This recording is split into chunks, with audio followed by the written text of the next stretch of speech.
चला आता व्हिडिओ पाहतच आहात तर या भाजीचे मात्र फायदे सुद्धा वाचून घ्या बरं का. या भाजीचे जेव्हा मला फायदे समजले ना तेव्हा आश्चर्यच वाटलं.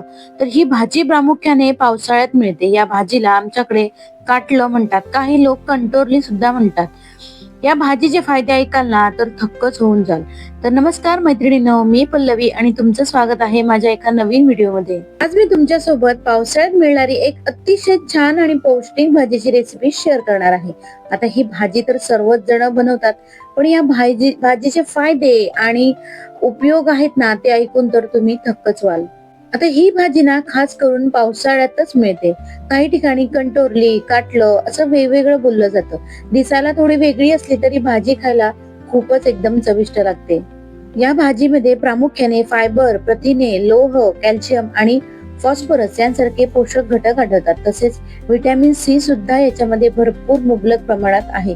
यामुळे आपल्या रोजच्या आहारात जर पावसाळ्यामध्ये तुम्हाला जर ही भाजी भेटली ना तर अवश्य तुम्ही खरेदी करा आणि या पावसाळ्यामध्ये ही भाजी झालीच पाहिजे. या भाजीमध्ये फायबर मुबलक प्रमाणात आढळतात, त्याच्यामुळे पचनासाठी अत्यंत उपयुक्त अशी ही भाजी आहे. चला तर मग आता आपण एकदम सोप्या पद्धतीने ही भाजी बनवूया. सर्वप्रथम मी स्वच्छ पाण्याने हे भाजी धुवून घेतली आहे. त्यानंतर त्यांचे देठ काढून घेतले आहे आणि पातळ फोडी करून घेतल्या आहे. आता आपल्याला काय करायचं आहे, कढईमध्ये ते थोडंसं तेल गरम करून घेऊयात. तेल गरम झाल्यावर जिरं, मोहरी, हिंग आणि कढीपत्ता घालून छान फोडणी तयार करून घेऊयात. त्यानंतर इथे मी मिरची घालते आहे. तिखट सुद्धा तुम्ही घालू शकता आणि खूप सारा बारीक चिरलेला लसूण घालायचा आहे. लसूण घातल्याने या भाजीची टेस्ट अप्रतिम लागते. त्याच्यानंतर आपल्याला एक बारीक चिरलेला कांदा घालायचा आहे. कांदा छान गोल्डन फ्राय होईपर्यंत आपल्याला फ्राय करून घ्यायचा आहे. कांदा मऊ झाल्यानंतर ना भाजीची टेस्ट अजूनच खूप सुंदर लागते. हळद घालायची आहे, चवीपुरतं मीठ घालायचं आहे आणि छान पुन्हा आपल्याला ही भाजी परतून घ्यायची आहे. आता त्याच्यानंतर आपण जी भाजी कट करून घेतलेली आहे कंटोरलीची ती आपल्याला याच्यामध्ये घालायची आहे आणि छान 2 मिनिटे आपल्याला मिक्स करून घ्यायची आहे.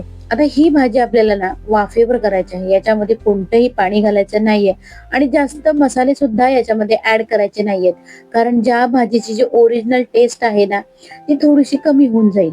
आता मी इथे एक ताट ठेवून त्याच्यावरती पाणी ठेवते, कारण ही भाजी वाफेवर शिजली ना तर खूप सुंदर लागते.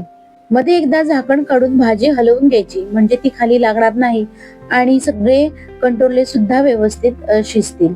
आता कंटोरले मऊ झाले ना की भाजीला छान रंग आला की शेवटी थोडा ताजा किसळलेला नारळ घालूयात. त्यामुळे नारळामुळे ना भाजीची चव अजूनच सुंदर लागते.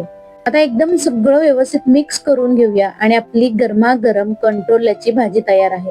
आणि या भाजी सोबत तांदळाची गरमागरम किंवा नाचणीची भाकरी, आहा, एकदम स्वर्गसुख. तर मंडळी, आता या कंटोरल्या भाजीचे फायदे आणि त्यामध्ये मिळणारे पोषक घटक तुम्हाला समजलेच असतील. मग कधी घेऊन येते कंटोरली? अजूनपर्यंत ही भाजी नसेल खाल्ली तर यावेळी पावसाळ्यात नक्की घेऊन या आणि माझ्या पद्धतीने बनवून तर बघा. भाजी कशी लागते मला नक्की कमेंट करून सांगा आणि भेटूया अशाच एका छानशा व्हिडिओ मध्ये. तोपर्यंत बाय.